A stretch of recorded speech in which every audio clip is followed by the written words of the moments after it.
normalidad. Si hay una anormalidad estructural, vamos a hablar de hemoglobinopatías S y C. En cambio, si hay una alteración en la conformación del número de cadenas, vamos a hablar de las talasemias. Alfa-talasemias, beta-talasemias. Entonces, fíjense acá, esto es la estructura de la membrana del eritrocito. La estructura de la membrana del eritrocito es igual que cualquier otra célula, tiene una doble capa lipídica y tiene proteínas de transmembrana. ¿Qué significan proteínas de transmembrana? Que atraviesan toda la membrana y tienen algunas funciones estructurales y otras tienen funciones de reacciones químicas. Entonces, dentro de las proteínas estructurales de la membrana eritrocitaria, tenemos a una que está constituida por un triplete de pares de bases hidrogenadas. Dentro de esta tenemos a la glutamina, el ácido glutámico. Este ácido glutámico le va a permitir a la estructura del eritrocito, es decir, a la membrana del eritrocito, esa flexibilidad. Cuando este aminoácido, que es el ácido glutámico, es reemplazado por la valina, imagínense, es una sustitución tan chiquitita, tan pequeñita, que esto le va a cambiar a la membrana eritrocitaria la flexibilidad, la va a convertir en rígida, solo por haber cambiado un aminoácido. Y en realidad ni siquiera es un aminoácido, simplemente es un par de bases hidrogenadas. Esa pequeña alteración va a ocasionar una hemoglobinopatía. Entonces, cuando los eritrocitos tienen que pasar por los capilares más delgaditos, se hacen mucho elecito. Termina de pasar la parte más estrecha y tienen que volver a la normalidad. En esta patología, de esta hemoglobinopatía, que se llama hemoglobinopatía S, se llama drepanocitosis o anemia falciforme, hay este detalle, esta sustitución en realidad que es un par de bases hidrogenadas, lo que le va a dar al eritrocito rigidez. Va a pasar por los capilares más pequeñitos y no va a volver a adquirir su forma bicónica. Entonces, eso va a ocasionar que el eritrocito reviente, se destruya, le va a ocasionar una hemólisis. Entonces, esta es la forma más frecuente de este tipo de alteración de esta hemoglobinopatía, que se llama hemoglobinopatía S. Es autosómico dominante, que quiere decir que esto sí se transmite de generación en generación. Al ser heterocigotos, puede ser que no se manifieste, pero al ser homocigoto, sí se va a manifestar. Es la sustitución del ácido glutámico por la valina en el codón 6 del gen de la cadena de la beta-hemoglobina. Y esto va a ocasionar una alteración a nivel de la captación, principalmente de oxígeno. Entonces, al tener esta forma, no va a captar el oxígeno. Por lo tanto, le va a ocasionar un acortamiento de la vida del eritrocito.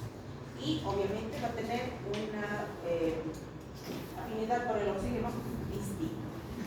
Desoxihemoglobina. Entonces, ¿cuál es la clínica? Aquí está.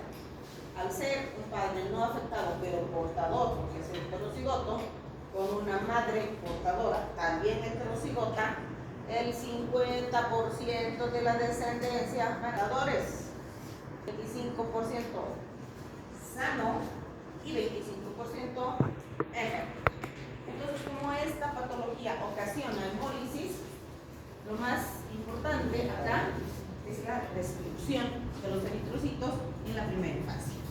Porque al ser una enfermedad genética, tenemos que diagnosticarla en la primera etapa de la infancia, en el momento del nacimiento, los neonatos o la primera infancia, que es hasta el primer año. Lo más importante es que tiene tres fases.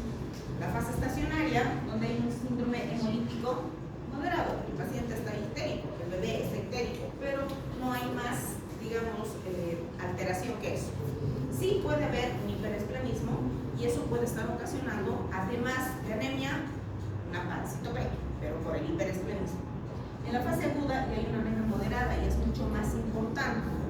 Y ya hay crisis vaso-oclusiva. ¿Por qué? Porque cuando se revientan los eritrocitos desencadenan, no se olviden, que generan un proceso inflamatorio. Y el proceso inflamatorio está asociado al proceso de coagulación. Entonces hay trombos y hay una crisis veno-oclusiva. Y en la fase crónica, que se presenta en los adolescentes o en los adultos, que está ocasionada por una gigante, cualquiera que sea, ya vamos a encontrar necrosis ósea, ya vamos a encontrar complicaciones principalmente a nivel de la retina. Hay hemorragias, hay trombos retinianos, el paciente pierde la visión. Complicaciones sistémicas, insuficiencia cardíaca, insuficiencia renal, hipostenuria, hay cirrosis, principalmente biliar difusa y una hiperbilirubinemia. Entonces, ¿cuál es lo más importante o qué es lo más importante? Hacer los diagnósticos en la primera infancia. ¿Cómo vamos a hacer ese diagnóstico? Prestándole atención al laboratorio, al hemograma. ¿Por qué? Porque en el hemograma vamos a encontrar eso. ¿Qué se llama eso? Células falciformes. Y eso va a estar en su sangre periférica. Si en un pequeño, ustedes tienen como médicos generales que atender a niños, no. Los médicos generales hacen todo. Ginecología, hacen pediatría, hacen medicina interna, hacen cirugía, hacen todo. Entonces, ustedes tienen que prestar atención a su hemograma, su frotis de sangre periférica, donde van a ver células en os, células falciformes. Y ahí está, frotis de sangre periférica, severa anisopoiquilocitosis. Si se fijan bien, hay alteraciones estructurales, no solamente la forma de os, hay células diana, hay estomatocitos, aquí hay un ovalocito, aquí hay un eritrocito, aquí no se ve tanto, hay fragmentación. Estos son eritrocitos fragmentados. Entonces, eso van a estar reportados en los frotis de sangre periférica. Policromatófilos, trepanocitos, eritroblastos, 51%. ¿Por qué? Porque se está destruyendo una cantidad de células maduras en sangre periférica. Por lo tanto, la médula tiene que mandar células inmaduras. Las talasemias. Las talasemias son una alteración en la estructuración de las cadenas. Y esto se lo conocía antes como sangre rosada. Porque los pacientes sangran, y tiene una anemia tan importante que su olor de sangre es rosada. Por eso se le llamaba sangre rosada, o sangre marina. Está caracterizada por ser de tipo hereditario, es una afección genética, y hay una disminución en el número de cadenas. Depende del nombre de la cadena faltante. Si es una cadena alfa la que falta, es una alfa talasemia. Si es una cadena beta, beta talasemia. Entonces, durante la formación de la hemoglobina, estamos hablando de la vida embrionaria, existen dos tipos de hemoglobinas, la Grower 1, Grower 2. Estas dos, que es en el periodo embrionario, tienen que cambiar, tienen que madurar, tienen que evolucionar a otros tipos de hemoglobinas. Es el caso de la hemoglobina fetal, que va a durar todo el periodo fetal hasta el momento del nacimiento. En el momento del nacimiento tiene que volver a modificarse esa hemoglobina y convertirse en la hemoglobina del adulto. Por lo tanto, cambian las cadenas. Si ustedes se fijan, nosotros tenemos la hemoglobina A, que es la hemoglobina del adulto,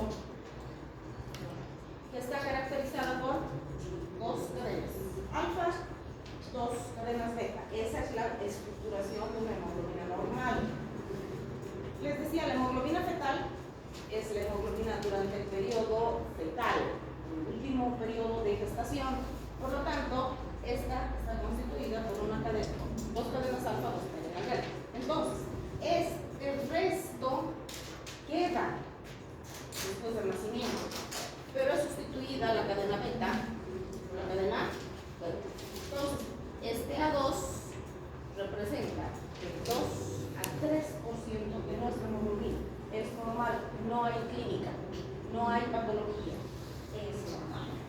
Pero si esto aumenta más, es una hemoglobinopatía.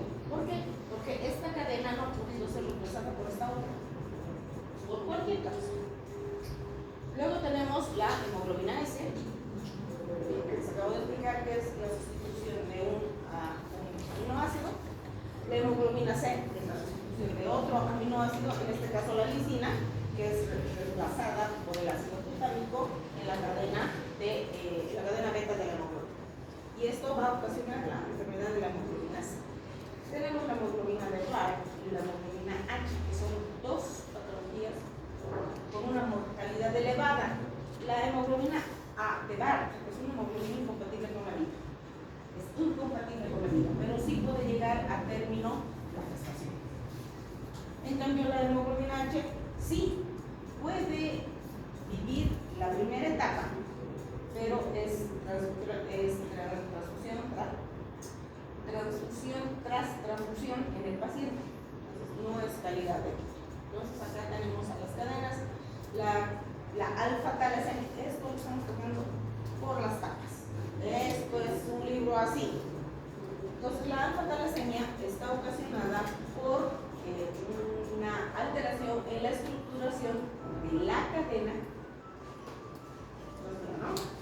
de la cadena alfa, que se lleva a cabo en el cromosoma 16. Entonces,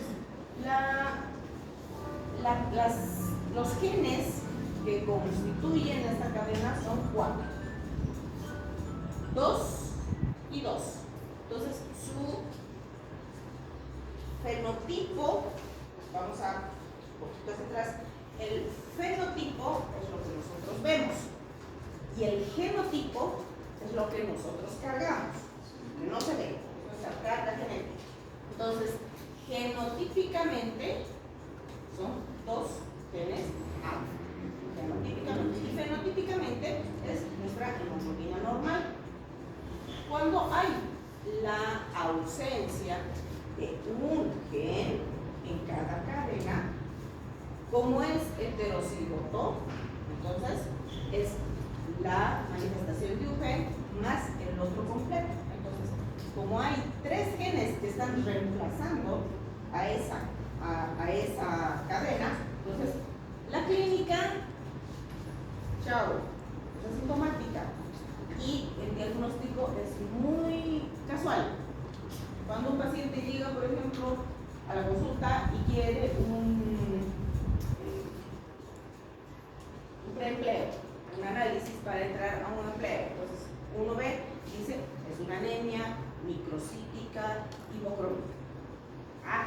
Pero la anemia microcítica hipocrómica son 5. Pero le vamos a pedir el perfil de hierro. Wow, mi perfil de hierro es normal. ¿Por qué tiene una microcitosis? Le vamos a pedir complementarios. No es de tipo inflamatorio, porque su hemograma es normal. No tiene antecedentes de tener contacto con plomo. Por lo tanto, no es una intoxicación. Por descarte, con mi perfil de hierro normal, es una talasemia. ¿Qué tengo yo que hacer para confirmar? Nada como médico general. Tengo que ayudar al paciente. ¿Por qué? Porque el hematólogo le va a pedir un estudio que se llama electroforesis de la hemoglobina. Y la electroforesis de hemoglobina me va a salir qué tipo de hemoglobina persistente es. Lo vamos a ver más adelante cómo se hace. Entonces, cuando es la ausencia de un solo gen, no pasa nada. Cuando hay ausencia de un par de genes, pero en cadenas diferentes, ya encontramos nosotros la anemia microcítica, que sí puede tener algún tipo de clínica, palidez, cansancio, fatiga, pero nada más. Cuando faltan los 2 genes de una cadena, ahí ya la situación es diferente. Ya estamos hablando de una talasemia menor, porque sí ya va a tener clínica el paciente y va a necesitar transfusión. ¿Por qué? Porque una sola cadena no puede cumplir con la función que necesita. No hay el grupo hemo, no hay la carga de hierro, no hay por lo tanto la asociación con el oxígeno, por lo tanto va a tener 3. Y si hay 3 genes que están ausentes, pero todavía hay la talasemia mayor, esta talasemia mayor ya se denomina enfermedad H o la hemoglobina H, y así este paciente tiene muchos problemas, necesita muchas transfusiones y generalmente tiene un problema. Y lo que les decía, cuando hay ausencia de los 4 genes ya se denomina hidroxfetal, que es incompatible con la vida. Eso también se llama hemoglobina de baja. Generalmente llega al término, pero ese bebé tiene una problema muy grande porque tiene megalia, tiene una microcefalia, tiene una hidrocefalia, es compatible todavía. Las beta-talasemias son mucho más sencillas, porque tienen un solo par de genes, nada más. Entonces, si están los 2 genes, es normal. Si hay un gen ausente, es la talasemia menor o la talasemia intermedia. Aquí interviene mucho lo que es la penetrancia y la expresividad del gen. Hay genes que se expresan y son penetrantes, y hay otros que no. Entonces, es talasemia menor. Pero si se expresa, quiere decir que si hay clínica, si manifiesta clínicamente, quiere decir que es una talasemia intermedia. Generalmente es asintomática la talasemia menor, y la talasemia intermedia ya tiene síntomas, ¿no? Algunos síntomas, cansancio, fatiga, y obviamente en un laboratorio vamos a encontrar leucocitosis. Cuando hay ausencia de ambas, pues es una talasemia mayor, y también se llama enfermedad de Kuller o anemia de Kuller. Esto no es incompatible con la vida, sí llegan a cumplir hasta la adolescencia, los pacientes, pero sí son anemias severas, necesitan transfusiones muy frecuentes, y obviamente por esto, porque tienen que transfundirse muy frecuentemente, porque ponen el riesgo de estar en la coronavirus. Entonces, ¿cuál es la fisiopatología de la talasemia? El desequilibrio de las cadenas arteriales. Hay hemólisis, obvias razones, sobre todo en la hemoglobinopatía S, eritropoiesis ineficaz, porque tiene una alteración genética, y obviamente hay anemia, ¿no? Hay hepatosplenomegalia, hay una hematopoiesis extramedular, ahí está lo que les decía, cuando la médula no puede cumplir con su función, comienzan a cumplir o a sustituir los órganos linformes. Ahí tenemos al hígado, tenemos al vaso. Luego, este paciente puede tener una alteración a nivel de los progenitores. Y hay una hipercoagulabilidad y enfermedad vascular, porque les decía, genera un proceso inflamatorio de larga data. Al generar el proceso inflamatorio, comienza a desencadenarse el periodo de coagulación, la cascada de coagulación. Entonces, se acompaña de procesos trombóticos. Y hay una sobrecarga de hierro. Hemólisis, anemia, hipoxia, esplenomegalia, litiasis biliar. Algunos pacientes con la sobrecarga de hierro hacen litiasis biliar, hay una alteración en el crecimiento y alteración en los osseos. Y la estructura de la cabeza principalmente cambia, sobre todo los huesos del cráneo que aparentan tener pelitos. Eso se llama craneocepillo.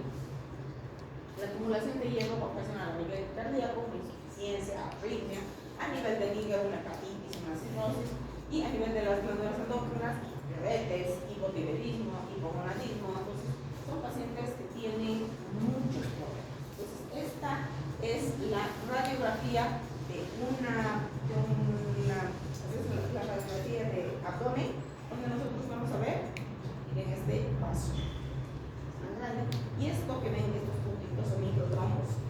Aquí está, esto es una ecografía donde nosotros vamos a ver los microinfartos. Estos son microinfartos.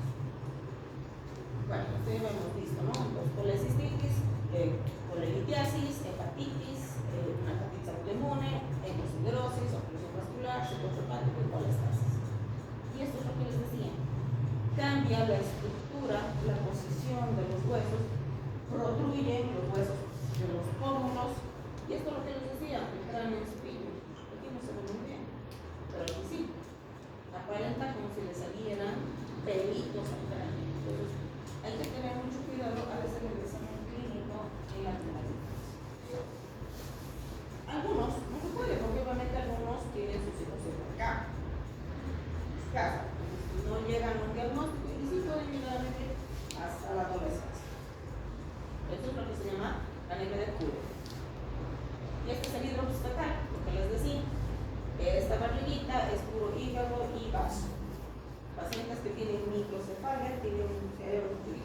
todo es líquido. Histérico es incompatible con el líquido. Lo característico es esto. Cuando estamos frente a una casa, las células blancas o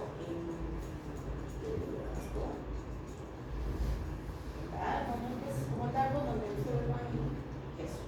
Eso se llama diagnósticos o células en diálogo. El diagnóstico, todas las talasemias tienen un ancho de distribución eritrocitaria y estudios de hielo normales. Normal, porque no es alteración en la disponibilidad de hielo. Tampoco es alteración en la utilización de hielo.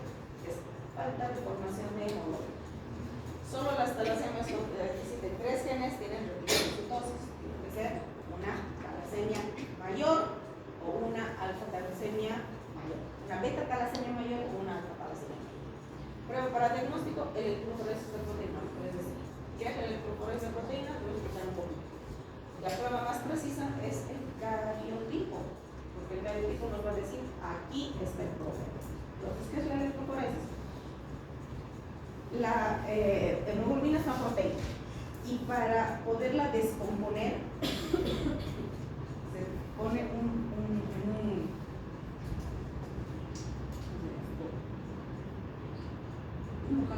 aparatito que descarga electricidad y a través de esa electricidad la proteína se descompone y se descompone y le ponen un colorante y esa carga proteica va de la más ligera, de la más pesada a la más ligera.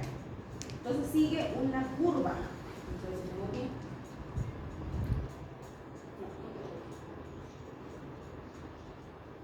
Bueno, después vamos a ver eso. Sigue una curva. Entonces la proteína más pesada, más ligera está arriba y la más pesada está abajo. Y en una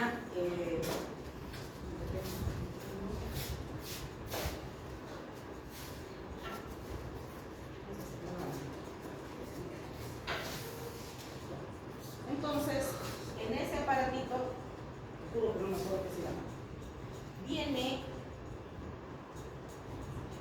vienen las curvas de la proteína. Esta primera parte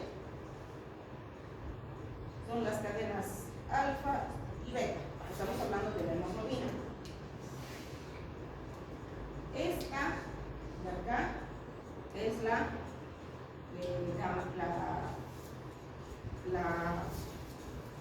curva gamma. Entonces, la hemoglobina normal tiene una curva, un pico, que es la A1, que es lo normal, y el segundo pico es la A2. Luego, acá viene la hemoglobina fetal, que puede ser con otro color.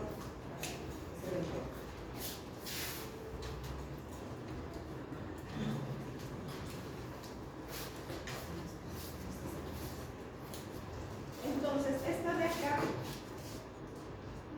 es la hemoglobina fetal.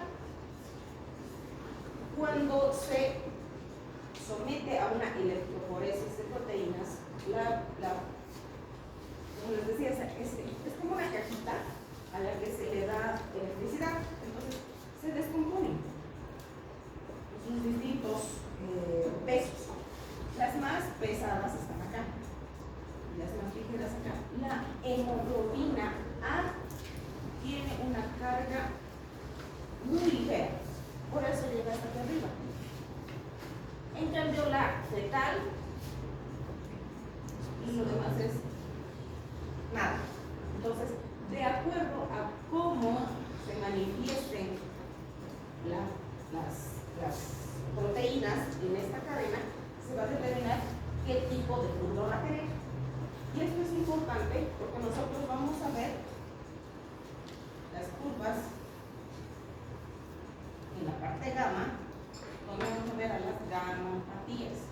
Entonces, aquí, de la hemoglobina, esta es la curva normal. Tiene que estar la A2 y luego tiene que estar la F. Cuando hay una hemoglobinopatía, por ejemplo, persistencia de la hemoglobina fetal, esta curva va a ser la grande y esta curva va a ser pequeña. Entonces, depende de qué tipo de curva veamos en la electroforesis de proteína para determinar qué tipo de metodología es. Entonces, cuando estamos frente a una talasemia, el problema es en esto o en esto, porque esto tiene que quedarse así chiquitito, porque durante después del nacimiento tiene que ser reemplazado. Pero si esto permanece y esto también, que son hemoglobinopatías. Entonces esta parte no les va a tocar a ustedes leer, porque esto es mi especialidad. Pero el diagnóstico ya saben que se hace a través de la electroforesis de proteínas, en este caso de la hemoglobina. Vamos a ver si hay más adelante, creo que no hay. Vamos a ver si más adelante tengo los gráficos. Seguimos.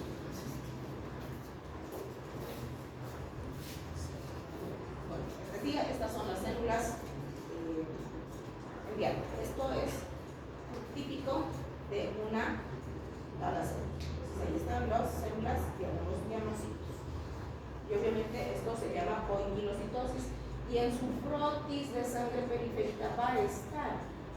Y por ejemplo dice hematíes, microcíticos, hipocrómicos, células heredianas, células falciformes, hematocristales. ¿Cuáles son las falciformes? Pues aquí no las veo. Células falciformes, se evidencia poimilocitosis y amilocitosis. Entonces, eso está en su hemograma reportado.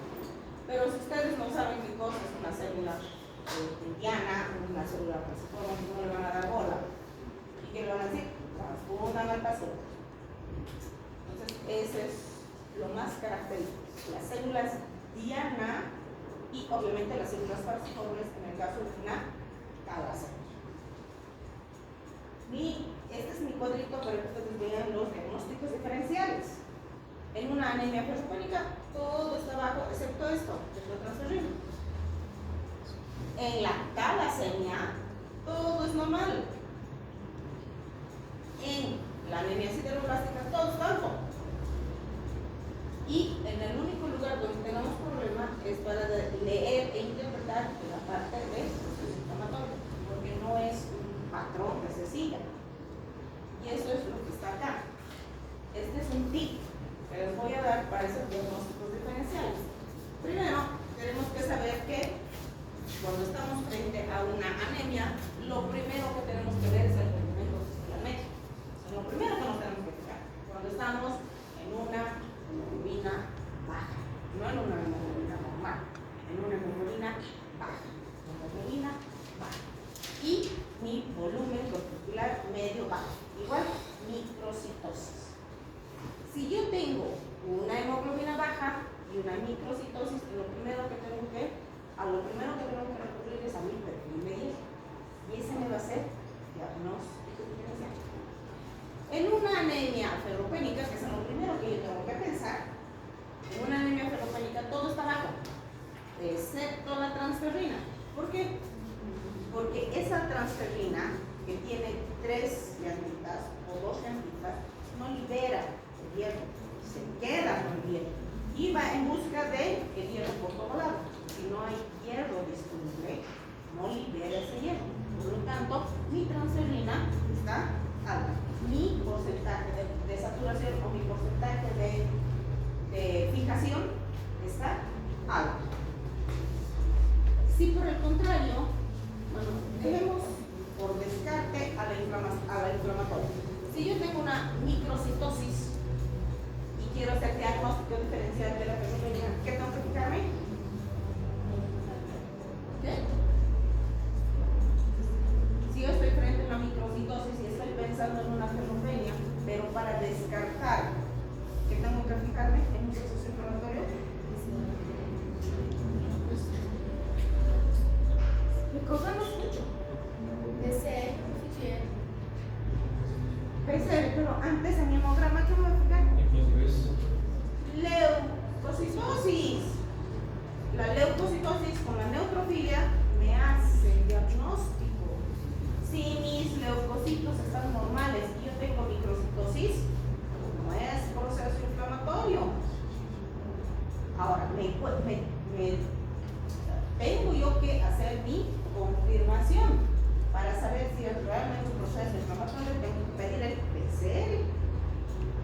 decir, sí, es un proceso infeccioso, pero si es normal, no es un proceso inflamatorio. Tengo que hacer diagnóstico diferencial con qué? Talasemia. Porque la talasemia, mis niveles de hierro son normales, no tienen por qué alterarse, porque no es alteración en la disponibilidad, es alteración en la liberación. Es normal. El problema es estructural. Entonces, si yo tengo, o estoy pensando que podría ser un proceso infeccioso, inflamatorio, leucocitos.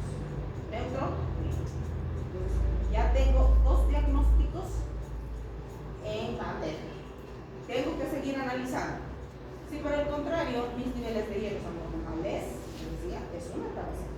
Si mis niveles de hierro son altos, tengo que irme a mi frontis de sangre periférica. ¿Qué voy a buscar en mi frontis de sangre periférica?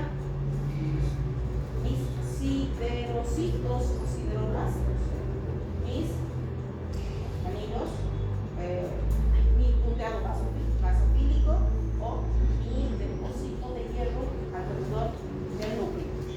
Se llama anillo de Cabo. Entonces, eso me hace diagnóstico. Y cuando yo estoy con un hierro normal, lo que tengo que medir es ¿qué cosa hay? Hay un concierto. Y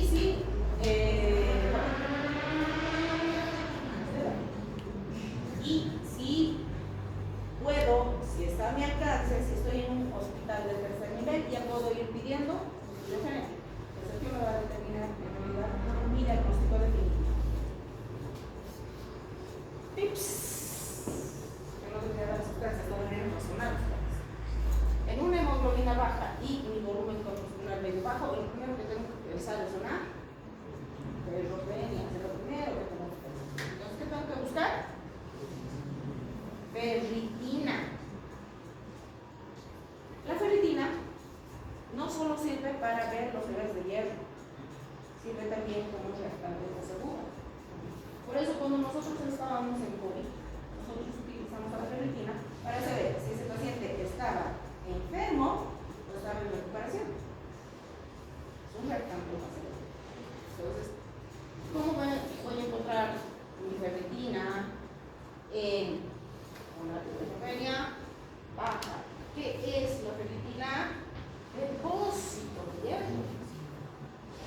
En lo demás no vamos a encontrar ferritina baja. En ninguno. Ni en la inflamación, ni en la talasemia, menos en las sideroblastos que están elevados los depósitos de hierro, y la intoxicación por cloro también tiene niveles elevados de hierro. Entonces, en el único donde vamos a encontrar hierro alto, en la anemia ferroquera. Ferritina. No necesito pedir todo el proteín de hierro, solo la ferritina. Cuando estoy frente a una enfermedad inflamatoria, la capacidad de fijación de hierro está baja. ¿Por qué? Razonen, metabolismo del hierro. Por eso tienen que saber el metabolismo del hierro. Entonces, eso es básico para poder entender el por qué encuentran estas situaciones en determinadas patologías. ¿Por qué está baja la capacidad de hierro? El proceso inflamatorio actúa en el hígado y impide que... Exacto. En la anemia sideroblástica no hay dos pedazos. Además de hierro están bajas. Todos. Hierro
una anemia, una hemoglobina baja, y no me molesto si quieren fijarme cómo están mis índices hematológicos, y yo le echar por el error, lo que más hacemos, está con anemia, no está mucho, le dan un día rico.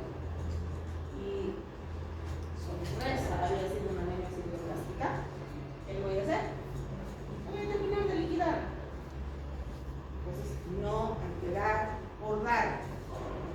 O decir, este tiene 9 de hemoglobina, lo vamos a poner, así lo vamos a operar, le pondremos 2 unidades de hierro, 2 unidades de glóbulos rojos.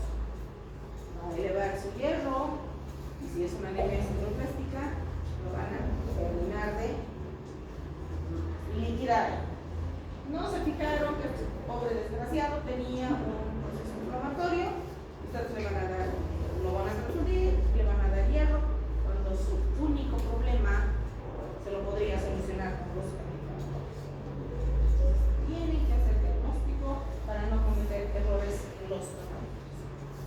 Bueno, pues más o menos porque uno tiene que seguir, pues esta frente a la anemia, una historia clínica muy minuciosa, muy detallada, un examen físico muy exhaustivo, antecedentes familiares, preguntar si ha habido pacientes, si han habido familiares con algún tipo de anemia, la analítica básica, el de hierro, la sideremia, transferina, folatos y vitamina B12.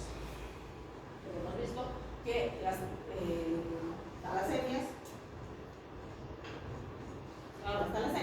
se pueden mejorar, no tratar con B12 líquido. Entonces, dependiendo de lo que yo tenga en mi examen de laboratorio, ya voy a ir yo haciendo estudios mucho más clínicos. Igual esto para que se den cuenta cómo uno tiene que guiarse por los exámenes de laboratorio complementarios.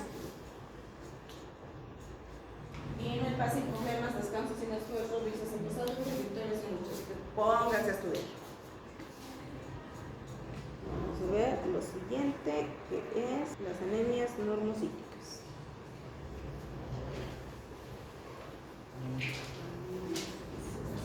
Esto igual es, ya hemos visto las microcíticas, ahora vamos a ver las normocíticas.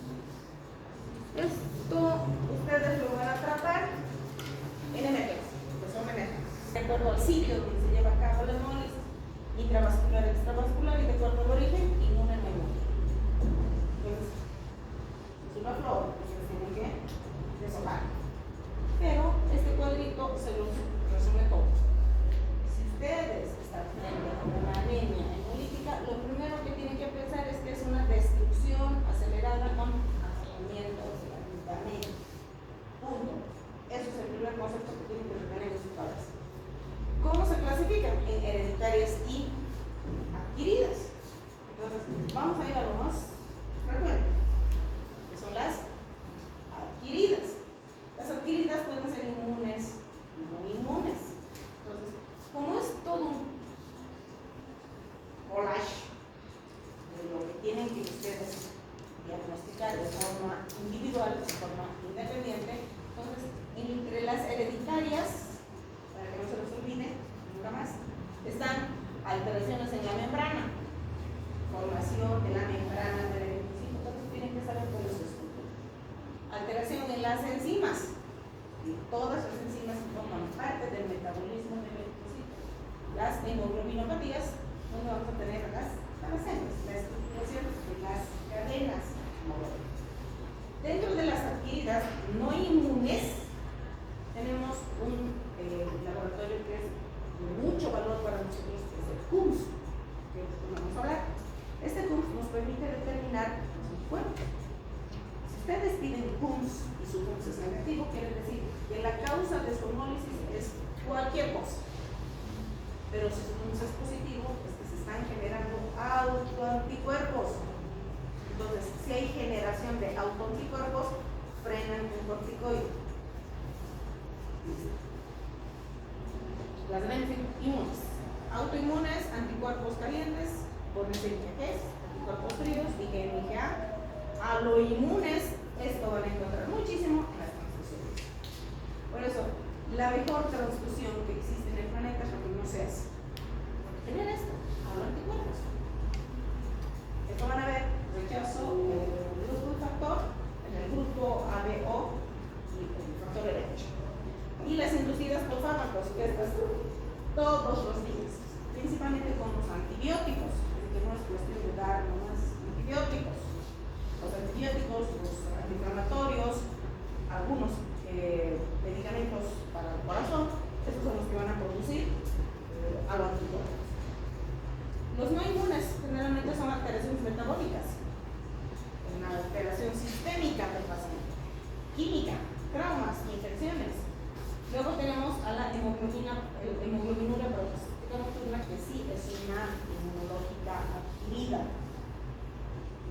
Y el hiperesplenismo es un agrandamiento del vaso por cualquier causa. Puede ser inducido por fármacos, puede ser tipo viral, puede ser tipo infeccioso, las esplenomegalis. Y esto lo vamos a ver así bien